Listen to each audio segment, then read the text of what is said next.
बिस्मिल्लाहिर्रहमानिर्रहीम। अस्सलाम वालेकुम। एक नई वीडियो के साथ कमर मेकन आपसे मुखातिब हूँ।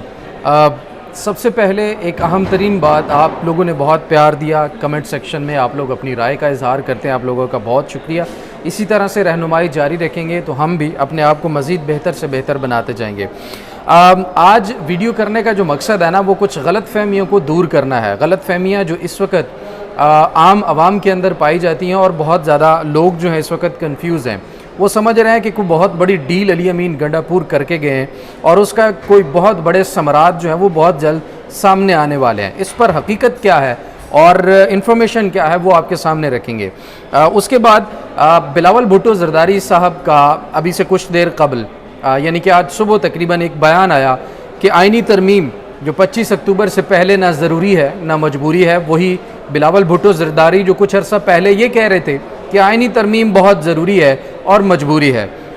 इस पर कुछ इन्फॉर्मेशन आपसे शेयर करेंगे कि अंगूर खट्टे क्यों हो चुके हैं। उसके बाद तहरीक इंसाफ दोबारा एहतजाज के लिए पर तोल रही है। ज़ाहिर है तहरीक इंसाफ का मैंडेट जो मुबैना तौर पर चोरी किया गया उसकी तहकीकात अभी तक नहीं हुई और इतना डर क्यों है। ख्वाजा आसिफ ने भी कल बयान दिया कि अगर 25 अक्टूबर के बाद इलेक्शन का ऑडिट हो गया तो फिर सारी कहानी ख़त्म हो जाएगी और हालात बहुत ख़राब हो रहे हैं। जस्टिस मंसूर अली शाह से इतना डर क्यों है। तमाम मामलात की तरफ जाने से पहले आपसे रिक्वेस्ट है कि अगर आपने चैनल को सब्सक्राइब नहीं किया तो एक दफ़ा चैनल को ज़रूर सब्सक्राइब कर लें ताकि आने वाली तमाम तर मालूमात आप तक पहुँचती रहें। सबसे पहले तो ये गलत फहमी तहरीक इंसाफ के लोगों को अपने दिल से, अपने जहनों से निकाल देनी चाहिए। मेरा एक ज़ाती मशवरा है, इसका किसी भी तरह से किसी भी वाक़े या शख्स के साथ कोई ताल्लुक़ नहीं है। ये मेरा ज़ाती एक मशवरा या मुझे जो समझ आता है जर्नलिस्ट होने के नाते या जर्नलिज़म का स्टूडेंट होने के नाते, वो ये है कि तहरीक इंसाफ ये उम्मीदें लगाई बैठी है, क़यास आराइयाँ जारी हैं कि शायद अली अमीन गंडापुर कोई बहुत बड़ी डील लेकर गए हैं और आने वाले दिनों में बहुत ज़्यादा फ़वाइद होंगे। अगर डील की सियासत करनी है तो फिर अवामी सियासत का चैम्पियन बनने की क्या ज़रूरत है। और अगर डील ही करनी थी तो इमरान खान जेल में क्यों है। अगर डील ही करनी थी तो फिर इतने लॉन्ग मार्च, इतने एहतजाज करने की ज़रूरत क्या है, आवाम के सामने इतने ड्रामाबाजी करने की ज़रूरत क्या है। तो मेरा नहीं ख्याल कि कोई बहुत बड़ी डील अली अमीन गंडापुर के हाथ लगी है या वो डील करके गए हैं। कुछ वादे वईद छोटे मोटे हाँ या ना या एक कुछ मालूम नहीं की शक्ल में ज़रूर हो सकते हैं जो कि हमेशा सियासी जमातों और ताकतवर हलकों के दरमियान में बातचीत का सिलसिला जारी रहता है। इस पर कुछ लोग बहुत ज़्यादा शोर मचा रहे हैं कि बहुत बड़ी डील जो है वो लेकर गए हैं, तो ऐसा कुछ भी नहीं है। तहरीक इंसाफ के लिए इस वक्त कहीं पर भी किसी तरह से भी कोई रहम की जो उम्मीद रखना वो इस वक्त जो है वो गैर ज़रूरी है। ये मैं इसलिए बता रहा हूँ ताकि वो लोग जो ये उम्मीद लगा कर बैठते हैं कि डील हो जाएगी और डील से बहुत फ़वाइद होंगे और तहरीक इंसाफ दोबारा जो है वो बहुत जल्द और बहुत पता नहीं क्या हो जाएगा, ऐसा कुछ नहीं है। हाँ, वो हालात बदल सकते हैं तो वो अपनी जद्दोजहद से, अपने एक कोशिश से, एक अपनी एक मज़ामत जो उन्होंने जारी रखी उस चीज़ से ज़रूर वो कुछ हलकों के अंदर अपने मुतालबात मनवा सकते हैं। इसके अलावा कोई तरीका नहीं होता। और डील जब करके आते हैं लोग या लीडरान तो वो ज़रूर वो हर दफ़ा कुछ ना कुछ कंप्रोमाइज़ करके आते हैं और कंप्रोमाइज़ उन्हें क्या करना पड़ता है, सेल्फ़ रेस्पेक्ट, अपने इख्तियारात। ये तमाम तर चीज़ें ऐसी हैं जो आसानी से दूसरा बंदा आपसे डील करने वाला मांग लेता है। तो अगर इन मामलात के ऊपर डील हुई है तो फिर अवामी सियासत का नाम ना लिया करें, फिर डील करके इन लोगों को तमाम तर सियासत जो है वो करनी चाहिए। हैरानकुन तौर पर जो तहरीक इंसाफ की क़यादत थी वो तो ज़ाहिर है इन तमाम तर जितने भी एहतजाज हुए उसमें गायब नज़र आई। कोई भी उस वक़्त वहाँ पर नज़र नहीं आया सिवाय चंद नौजवान क़यादत के। मैं किसी का भी नाम नहीं लेता जो नहीं थे और किसी ऐसे का भी नाम नहीं लेता जो मौजूद था, तो इसलिए फिर मज़ीद जो है ना वो इसमें मसाइल जो हैं वो हो जाते हैं। लेकिन बहुत नौजवान क़यादत जो है वो आगे आई और नौजवान क़यादत पूरे मुल्क के अंदर नज़र आई जिनका डायरेक्ट ताल्लुक़ इमरान खान के साथ था, जिनका जो समझते हैं कि इमरान खान की कॉल पर हम आए हैं, वो किसी डील ज़दा क़यादत के ज़रिए नहीं आई थी या ऐसी क़यादत के ज़रिए नहीं आई थी जो ट्रैप हुई है।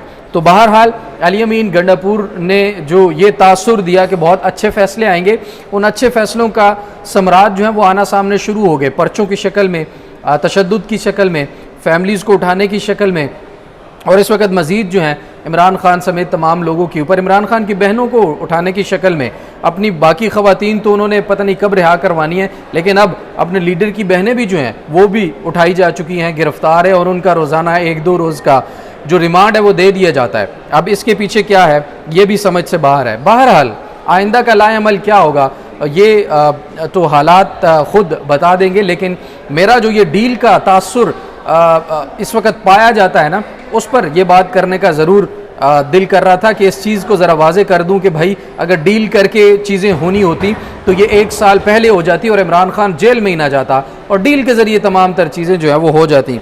और अगर फिर भी मैं यहाँ पर एक वाज़े करूँगा कि अगर डील करके और ये मामलात पस पर्दा रख के अवाम को ना बता के ही इक़्तिदार में आना है और सामने आना है, तो फिर कोई ज़रूरत नहीं है मेरे ख़्याल में इतनी बड़ी अवाम जो है उसको बेवकूफ़ बनाने की। फिर आप डील करके आया करें और बता दिया करें कि डील हो रही है और डील के ज़रिए तमाम तर चीज़ें होंगी। बहरहाल इस वक्त बिलावल भुट्टो ज़रदारी का जो बयान है 25 अक्टूबर तक आइनी तरमीम ना ज़रूरी है और ना ही मजबूरी है। अब बिलावल भुट्टो ज़रदारी साहब को ये अंगूर खट्टे क्यों नज़र आ रहे हैं? अंगूर खट्टे इसलिए नज़र आ रहे हैं नाज़रीन कि सबसे पहले हमने देखा कि आज़ाद अरकान को मिलाकर आइनी तरमीम करने की कोशिश की गई जो कि नाकाम हुई। उसके बाद फिर ये कोशिश की गई कि 63A का फ़ैसला तब्दील किया जाए, तो जो तहरीक इंसाफ के लोग हैं उनसे वोट लिया जाए, वहाँ पर भी नाकामी हुई। मौलाना को मिलाकर करने की कोशिश करने की मौलाना साहब ने इनकार कर दिया। बहुत अच्छा इक़दाम था। मौलाना क्या उन्होंने कहा कि मुसव्वदा सामने ले आए, ज़रा उसको पहले पढ़ें, ये जो खुफिया तरमीम हो रही है इसके अंदर है क्या, तो वो भी नाकाम होगी। बहरहाल अब वो एक तारीख का हिस्सा बन चुकी है, पीछे जाने की ज़रूरत नहीं है।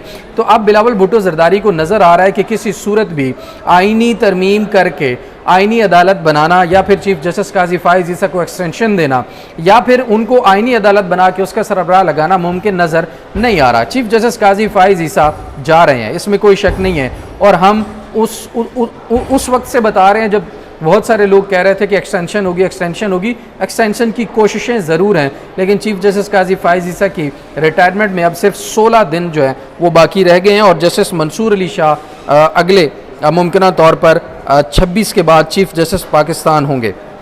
चीफ जस्टिस पाकिस्तान होंगे, not only for supreme court. अब ये अंगूर खट्टे क्यों बिलावल साहब को नज़र आ रहे हैं? क्योंकि इस पर मौलाना साहब की किसी सूरत भी उनको हिमायत हासिल नहीं हो रही। मौलाना फजलुर रहमान ने जो अपना आइनी मुजव्वज़ा आइनी मुसव्वदा जो है वो तैयार किया है, उसके कुछ पॉइंट्स कल वाली वीडियो में मैंने आप लोगों के सामने रखेंगे, जो कि आइनी अदालत भी उससे माइनस है, जजेस का ट्रांसफ़र भी उससे माइनस है, जजेस की उम्र को बढ़ाना या कम करना वो भी उससे माइनस है, मिलिट्री कोर्ट्स उससे माइनस है। तो उसके बाद बचता क्या है? जो निज़ाम की जो ज़रूरत थी वही चीज़ें उसके अंदर अगर मौजूद नहीं है और मौलाना फजलुर रहमान उसके ऊपर राज़ी नहीं है, तो फिर उसके बाद निज़ाम के फ़ायदे की कोई चीज़ भी उन आइनी तरमीम में बचती नहीं है। अब बहरहाल आगे चलते हैं। उसके बाद फिर ख्वाजा आसिफ का जो बयान आया वो अब बड़ा हैरान कुन है। रात से उनका बयान आया और उन्होंने ये तासुर दिया कि 25 के बाद जब जस्टिस मंसूर चीफ जस्टिस हो जाएंगे, और ये ताकतवर हलकों के अंदर भी बात हो रही है कि जस्टिस मंसूर अली शाह के आने के बाद अगर धांधली के ऊपर मौजूद पटिशन्स दरख्वास्तें जो मौजूद हैं वो अगर टेकअप कर ली जाती हैं, और ख्वाजा आसिफ ने जिस तरह से कहा कि अगर इलेक्शन का ऑडिट हो जाता है तो फिर खुदा न खास्ता पूरा निज़ाम लपेट दिया जाएगा, इसके ख़तरात भी मौजूद हैं। वाज़े तौर पर अभी तक जितने भी केसेस हमने देखे पिछले 1 साल के अंदर तकरीबन ख़ास तौर पे इलेक्शन के बाद, तो उसमें जब भी इलेक्शन की बात आई, 8 फरवरी की बात आई, मैंडेट की बात आई, तो justice Mansoor Ali Shah supreme court के सीनियर तमाम जजेस जितने भी मौजूद हैं उनके साथ एक बड़ी तादाद में उनकी ज़ुबान से या रिमार्क्स के अंदर जो चीज़ हमें नज़र आई वो मैंडेट नज़र आया कि मैंडेट जो है वो आवाम का है, और जो आवाम मैंडेट देती है उस आवाम के मैंडेट की हिफाजत भी होनी चाहिए। तो ये चीज़ें अब खुलकर सामने आना शुरू हो गई हैं, क्योंकि काजी फ़ाइज़ ईसा साहब को 25 अक्टूबर से आगे एक्सटेंशन दे पाना, आइनी अदालत बना के उसका सरबराह लगाना जब नज़र आ रहा है कि अब मुमकिन नहीं है, तो फिर अब जस्टिस मंसूर अली शाह आने के बाद क्या करेंगे, इसके ऊर क़यास आराइयाँ जो हैं वो जारी हैं। लेकिन एक बात ज़रूर तय है जो मैंने आपसे ज़िक्र किया कि अगर ये इलेक्शन की जो पटिशन्स हैं वो टेकअप हो जाती हैं, जो कि बड़ी तादाद में इस वक्त मौजूद हैं, और इसका मैं नाज़रीन आपसे एक दफ़ा पहले भी जिक्र किया था, इमरान खान ने भी जेल के अंदर इस बात का जिक्र किया था कि जस्टिस मंसूर आएंगे और इलेक्शन का केस लगेगा, ये हुकूमत ख़त्म हो जाएगी, ये हकीकत है। और अगर ऐसा हुआ, इलेक्शन ऑडिट हुआ, तो फिर ये फॉर्म 45(7) और तमाम तर धांधली, उसके बाद जितना भी जो लेवल प्लेइंग फील्ड की बात हो रही थी, उसके बाद अरकान को आज़ाद करार दिए जाने की बातें हो रही थी, बहुत सारी ऐसी बातें हुई, मखसूस नशिस्तों का मामला है, ये तमाम तर मामलात जो हैं वो जस्टिस मंसूर अली शाह के आने के बाद जब देखे जाएंगे तो इस हुकूमत के आगे मज़ीद चलने के इम्कानात बहुत कम नज़र आ रहे हैं। लेकिन दूसरी तरफ इस वक्त जो ताकतवर हलके हैं, ताकतवर हलके इस तरह से मैं कह रहा हूँ कि फ़ौज समेत जितनी भी सपोर्ट इस वक्त हुकूमत को मुयस्सर है, वो निज़ाम भी कोशिश करेगा कि ये ना जाए, क्योंकि इससे फेवरेट निज़ाम उनको भी नहीं मिल सकता। तो इसलिए जस्टिस मंसूर अली शाह के आने के बाद बहुत बड़ी तब्दीलियाँ देखने को मिल सकती हैं, इसलिए ख्वाजा आसिफ जो हैं वो भी इस वक्त जो है वो इतने परेशान नज़र आ रहे हैं। दूसरी तरफ बिलावल भुट्टो ज़रदारी का जो बयान है उसको अगर मद्देनज़र रखें तो फिर भी हम ये देख सकते हैं कि अब वो अपने लिए स्पेस बनाना शुरू कर रहे हैं, उनको भी ज़ाहिर है अब स्पेस चाहिए। और दूसरी में एक और बात, दोबारा से उस डील वाली बात इससे इस तरह से लिंक होती है कि अगर तहरीक इंसाफ को डील करके गई होती तो दोबारा एहतजाज जो है ना उसके ऐलानात ना किए जाते, वो फिर बैठते देखते कि उनकी डील के मुताबिक मामलात हल हो रहे हैं या नहीं हो रहे। अब ये यूँ लगता है कि वक्ती तौर पर हुकूमत गंडापुर को जिस तरह से डिटेन करके उन्होंने वापस KPK भेज दिया और उसके बाद तमाम शहर से कंटेनर्स भी हट गए, एहतजाज भी हालांकि मुलतवी किए बगैर ख़त्म हो गया, तहरीक इंसाफ ने बाज़ाब्ता ऐलान भी नहीं किया। अब दोबारा से एहतजाज का जो ऐलान किया वो क्यों किया है?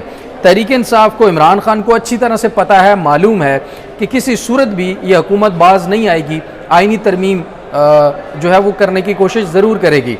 और हकीकत भी यही है कि अब जो हुकूमत की तैयारियां नज़र आ रही हैं उसके मुताबिक अब 18 तारीख के बाद एक तो एहतजाज में तेज़ी आएगी, इस्लामाबाद की तरफ मार्च का ऐलान भी किया है और वो 18 तारीख के बाद ही ज़ाहिर है होगा, और उससे पहले मुमकिन नज़र नहीं आ रहा। और 18 तारीख के बाद अब एहतजाज भी ज़ोर पकड़ेगा, मार्च भी इस्लामाबाद की तरफ आएगा।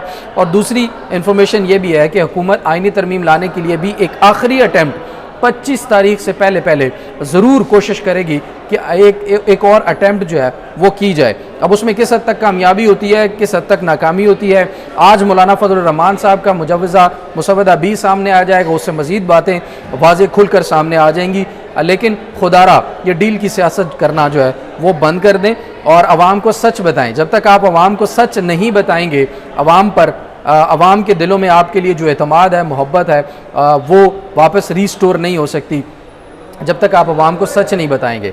ये जो है इस तरह की सियासत मेरे ख़्याल में उसको आवाम को भी चाहिए कि वो इस चीज़ को डिस्करेज करे कि जो डील की सियासत है वो ख़त्म होनी चाहिए, अवामी सियासत होनी चाहिए, आवाम के फ़ायदे के लिए सियासत होनी चाहिए और बड़ा ट्रांसपेरेंटली आवाम को नज़र आना चाहिए कि यार क्या हो रहा है और क्या नहीं हो रहा। ये खुफिया चीज़ें रख कर जो मामलात और चीज़ें की जाती हैं वो कोई यहाँ पे ऐसी बात नहीं है कि वो कोई मुल्की सालमियत की बात है इसलिए उसको खुफिया रखना है।